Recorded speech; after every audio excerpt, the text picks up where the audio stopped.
Day 6 of the February 99 7-day retreat in Springwater.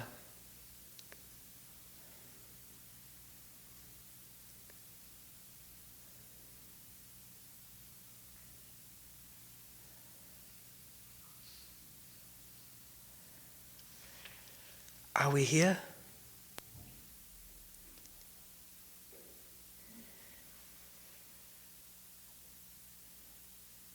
Together? I don't mean romantically together, but not enclosed in my worries, my boundaries.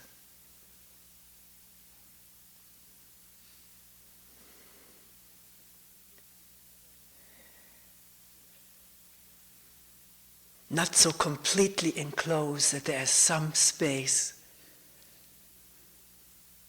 for each other.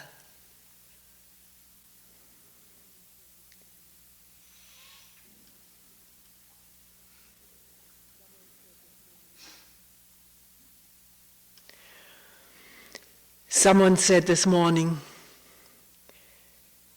could you please devote some time in the talk to look again at this me? Why do you call it an illusion? I've heard it lots of times, read it, listened to tapes, but I need to hear it again. Yes, we do need to hear it again. Because this entanglement, this enclosure in our ego system seems so real.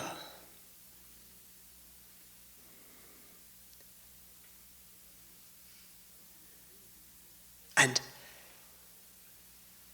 that this could be illusion seems so unreal.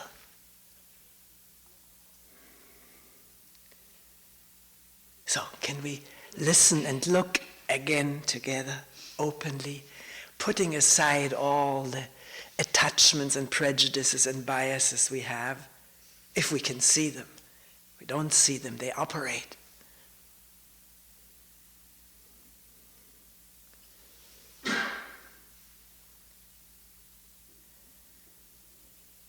Don't we all deeply feel, sense,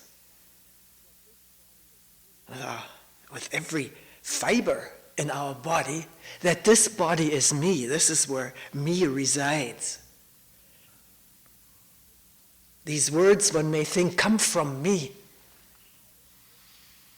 Or you may think they come from Toni and I am listening.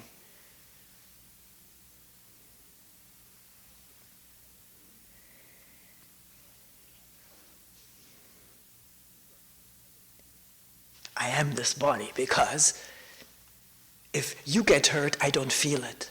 That's what the mind says as an argument to keep convincing itself. It is this body.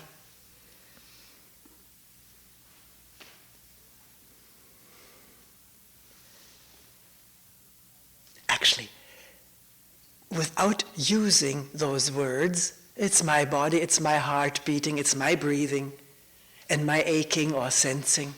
We could also say there's heart beating, there's breathing, there may be some aching, sensing cold or hot, light and dark. We don't necessarily have to say, I am hearing, I am feeling, but we do. This is how we have learned to communicate with each other for millennia.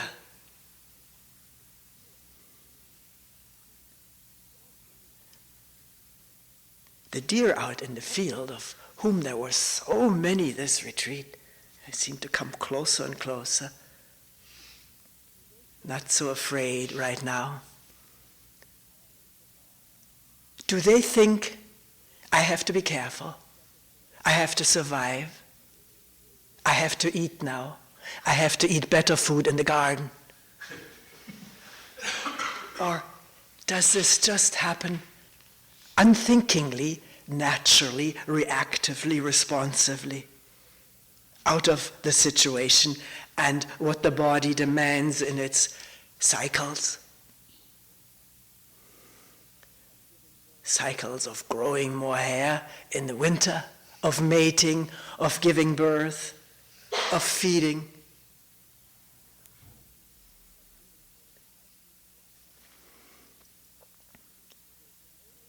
Animals, as far as we know, are not burdened with this whole network of me thinking in the past, in the present, in the future. What I was, my difficult childhood.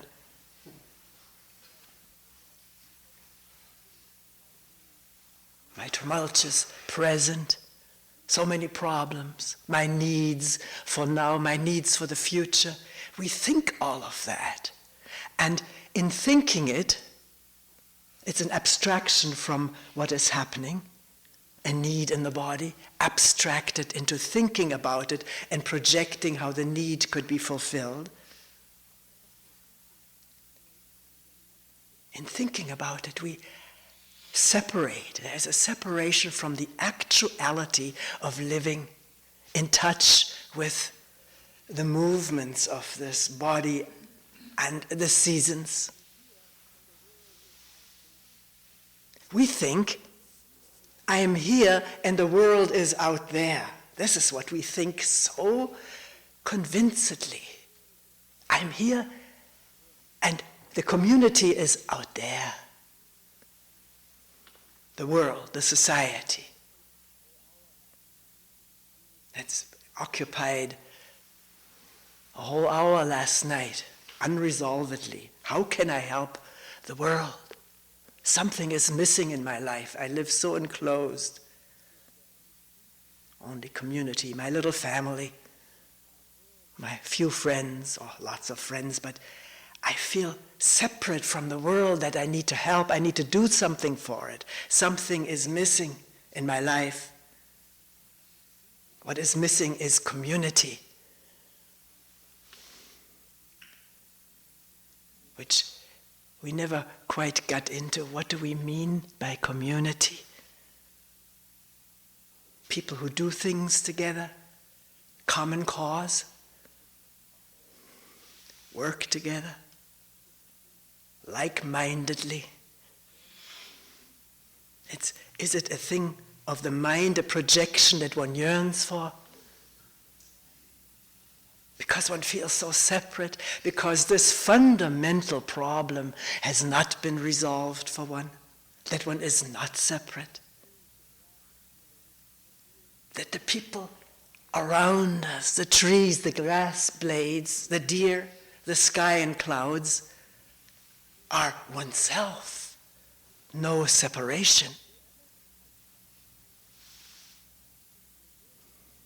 And whoever I talk with, or socialize with, help, or argue with, is the world socializing with itself, arguing with itself,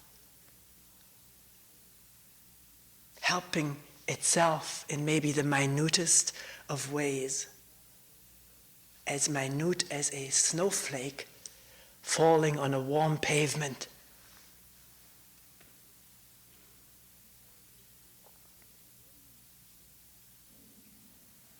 So coming back to this body, we went off a bit. This feeling, I am this body, and playing with language to try to say, maybe not in social conversation, but with oneself, can that I be left out and still adequately describe what is going on? Breathing, eating, sleeping, amusing oneself, relationships with each other, sex, what have you. Or is it all woven into thinking about it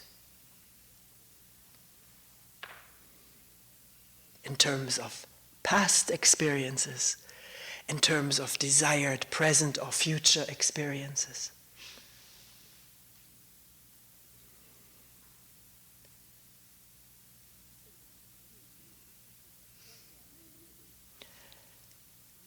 It seems that programmed into this body, into the DNA, the genetics, every cell of this body, programmed into it is the urge to survive, the urge to avoid pain, the urge to feed, to feel good, comfortable, to mate, to take care of offspring. I'm talking on a fundamental, animalistic level. And the urge to survive, to run, to avoid danger. Some of the animal families to protect the young, the way these elephants group themselves when they run, always the little ones in the middle. They don't think about it. It happens out of their genetic intelligence, which serves survival, procreation.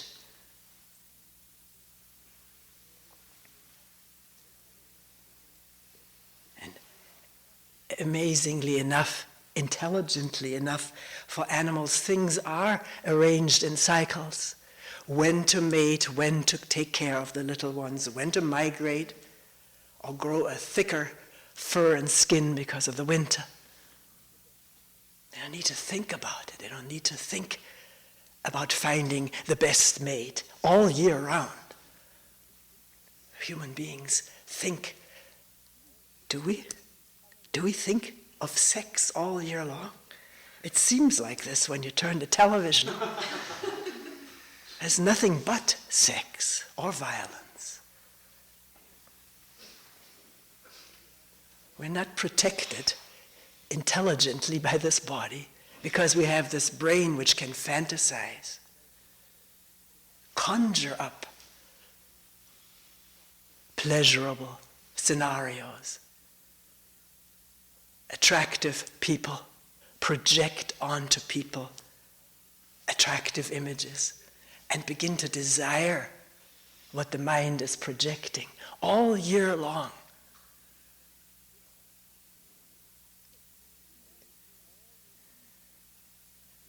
And also, amazingly enough, all the inbuilt, encoded mechanisms to keep this body surviving, defended, protected, comfortable, if possible. All these encoded modes have been transferred to the image of myself, the story of myself, to keep that going, to keep it comfortable, happy, protected, defended. At a time when this body is not endangered, not hurt, not threatened, but the image may be. How he spoke to me. He told me to do something or not to do something. And old, remembered hurts flare up into action, into defensive or aggressive response.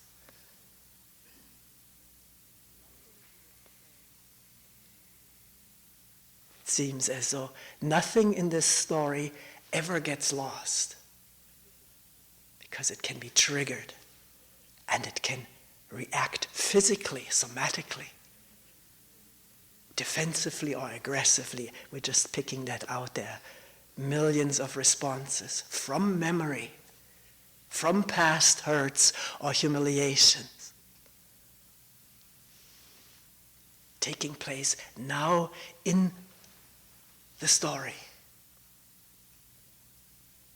This is the activity of the me, to be watched, to be understood, to be illuminated and questioned. What am I defending? What am I protecting? And not let this become a mantra, a sort of a habitual question. It needs more than questioning. It needs stopping and looking, plumbing it. Why do I feel so agitated, so ready to bite back? Because somebody criticized me or told me to do something, as though he or they were my father or mother. Father and mother are long gone, but they're still alive in our memory, in the tracks and traces remembered. Not willfully remembered, it's automatic, it functions instantly. Nobody is directing the show, it directs itself. And the only thing that can sever these connections is awareness, to become aware of this constantly running process of reacting from remembered story, remembered past experiences. And defend me as a story hero or heroine or victim, whatever.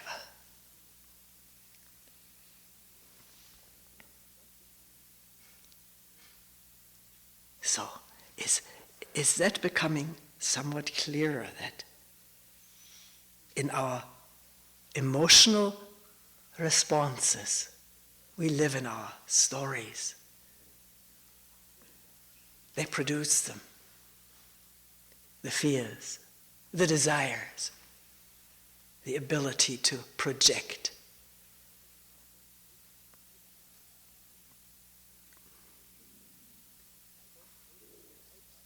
Now, you could say, well, if I don't say this is my body, this is my mind, then whose is it? It's maybe the wrong question. In observing it in silence, in this vast stillness, and the energy to look, it reveals itself. It operates beautifully on its own, in an amazing and mysterious way, functioning or dysfunctioning. No one doing it. It's no one's fault. Story makes it so.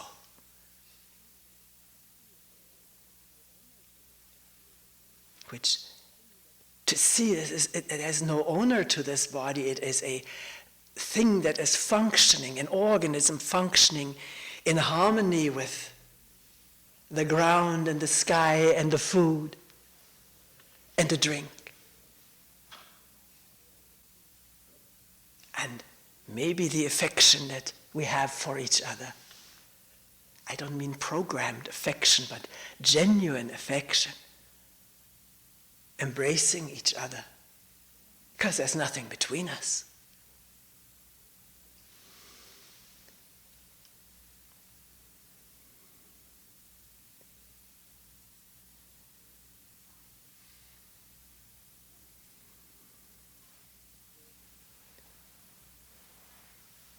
Watching that, observing it, without taking a position.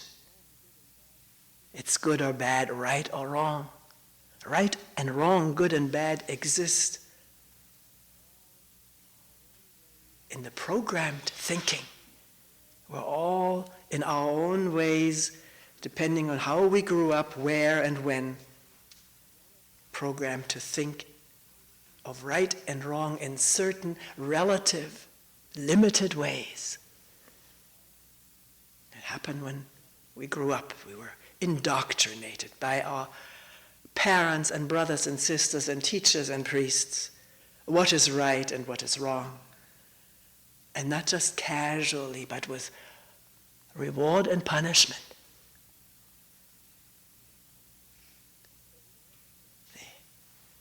The organism remembers pain and pleasure and sticks to the idea of right and wrong as though it was one's life and limb. Amazing phenomenon. how everything rushes to the defense of what one thinks is right, or rushes to reject and fight what one thinks is wrong.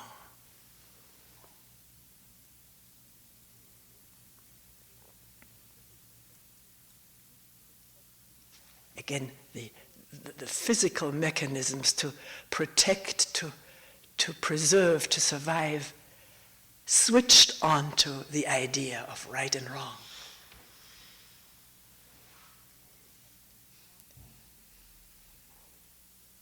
As though it had now become part of this organism, which it has in a way because the thoughts and memories take place in this organism, take place nowhere else. And wonder of wonders can become transparent, visible, look-atable, wondering about what runs this life, these emotions, these fears and desires, becoming intimate with the power of thought and idea and pictures in the mind.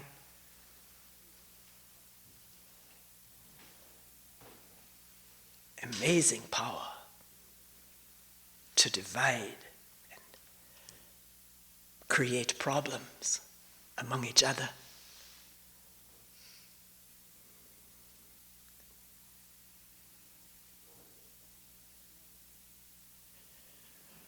Coming back to the discussion last night, one person bringing up this feeling of something missing in her life because she's not doing something for the suffering, aching world, the ecology, the poverty, you name it.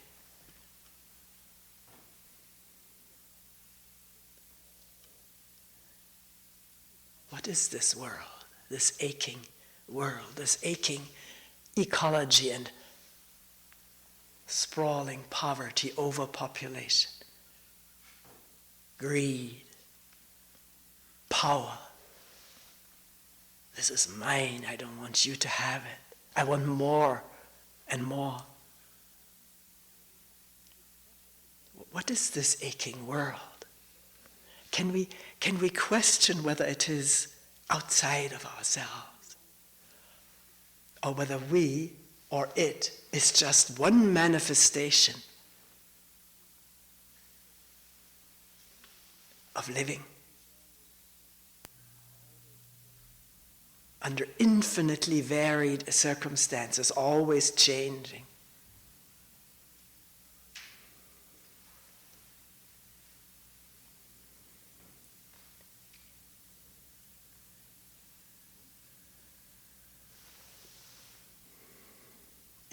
At one point, I was saying something like this, I can't repeat it now.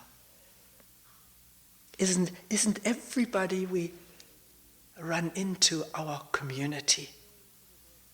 The people here, the people one works with, the family, or going to the grocery store and having some communication with a checkout woman or man.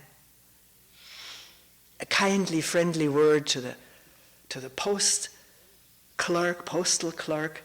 It's an amazing thing in Dansville. You know each other, and you appreciate each other's company as quickly as it happens and goes apart again. And someone said, but being kind or being nice to each other is not community. Community is more than that. Not just being nice for a moment.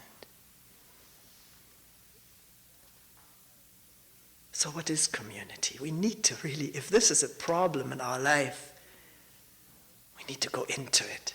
So we don't stay with the words and the emotions that the concepts arouse in the body. That is so misleading.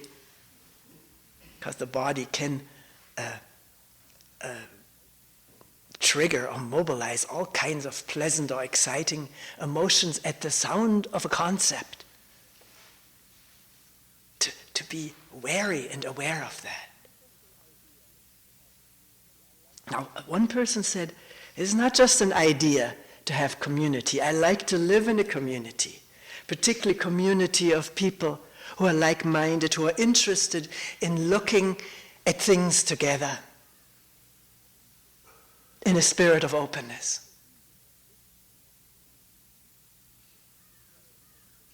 Maybe this kind of community is one in which we can plumb our sense of division, of separation. Me and the world out there that I'm not helping but should be helping, and I don't know how. Maybe it needs this kind of community to get together and look at things together, starting where we are, maybe very superficially, but wondering and wondering whether there is a deeper thing to understand. Now, without trying to make propaganda for Springwater, there is such a community here. When I'm here, we talk together and have group discussion on Sundays and Tuesday nights. And when I'm not here, there are some people who are interested in carrying this on, looking together. And if you only live in Rochester, it's less than an hour away. You can come here and participate. We can create something together. It doesn't have to be just remain a figment of the imagination. It used to be, I remember from days at the Rochester Zen Center, it was such a magnet that people moved from all over, moved to Rochester to be closer to that center, to be able to sit and sesshin and what have you. Well, it's possible to move closer to this place too. Because there are some people here who are hungering for a community to talk together and explore together and sit together outside of the so-called on periods when I'm here. So this can be created out of our coming together with a mutual interest. Are we helping the world with this? I can't ask this. I can't see things this way anymore. We are this world. It's not separate from us. And 2 or 3 people looking together, exploring together, and maybe for moments at a time suspending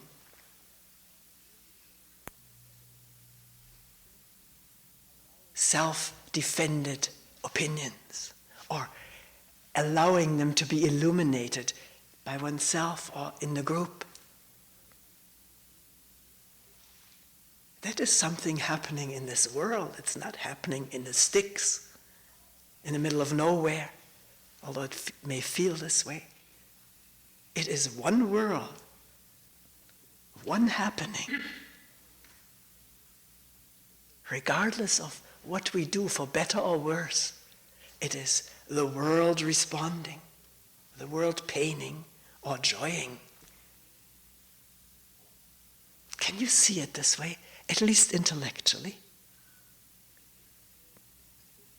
Play with it. Somebody this morning said, these words like urgency and diligence and seriousness, they're too heavy. Can we rather say, let's play with all this? With changing words. Me and the world out there, maybe it's one world. No division. But yet it's not just a matter of playing with words. It has to go deeper than that. But maybe a change in expression can precede it, can precede looking, whether this is really so. No, it's not. I feel separate, one may say. Well, then let's explore it together. Share and pool the energy to look, what is this feeling of separation? Not defensively or aggressively, but communally.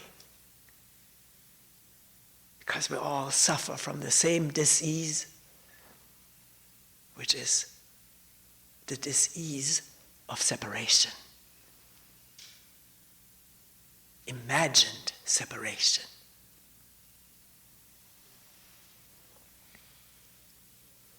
By which I don't mean, I know all manner of misunderstandings will inevitably crop up. I don't mean denying this body. This is the monastic tradition.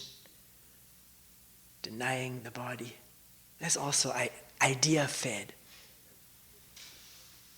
There can be an ever-increasing sensitivity of what is helpful to a healthful way of living. It can be experienced, found out, played with, if you will. And to take proper care of this body does not need to feed the sense of me having a terrific body or being a terrific caretaker of this body. This is all extra.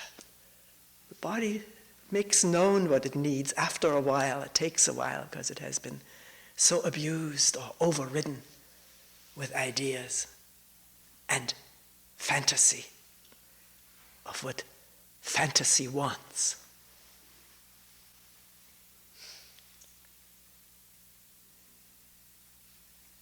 So to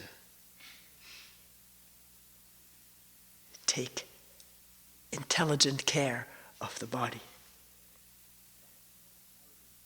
Each one has to, I'm not giving instructions or guidelines, I can just say how helpful it is to walk, to get fresh air, to eat well, to sleep regularly,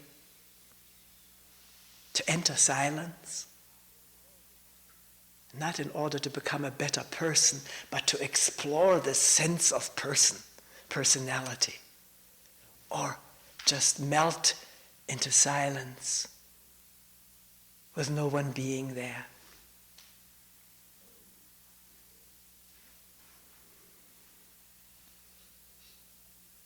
None of this needs ego feeding, story feeding.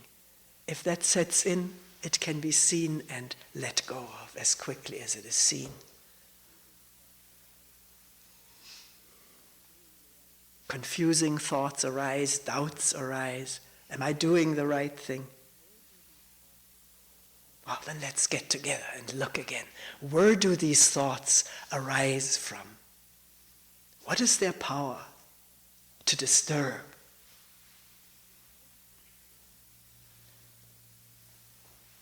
Where do all thoughts arise from?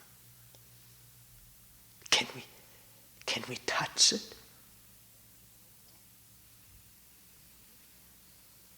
The source of all thoughts, which is not a thought, it's before the next thought arises. Being here. As no thought, no image, no story, just the humming of fan and plane and the beating of the heart. A deep breath, a stomach gurgling. Is it yours? Is it mine? I don't know. It's presence without division. If a thought comes up, do I get it? Am I getting it? That's a divisive thought. I am getting it, or I should be getting it, or I haven't gotten it, but the others have. Can we begin to be wise to the operation of thought? And this quick response of the body contracting, tensing, or jubilating.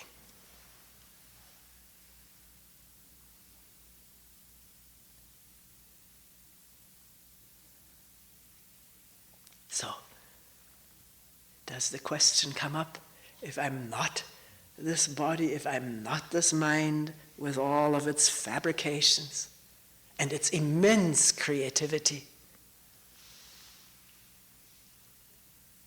immense drive and momentum to create and procreate.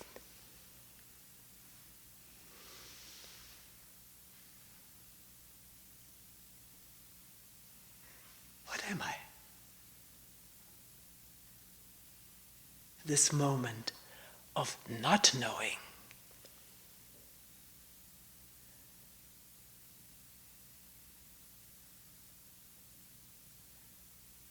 not needing to know.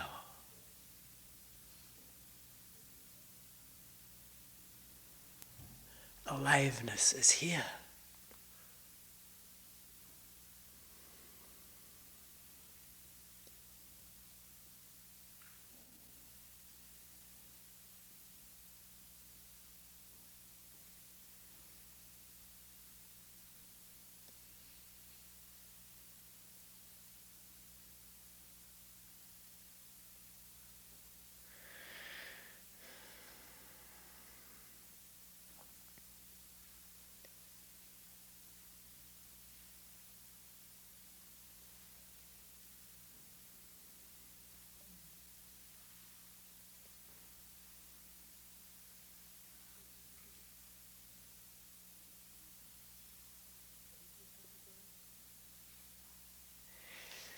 We will end here for today.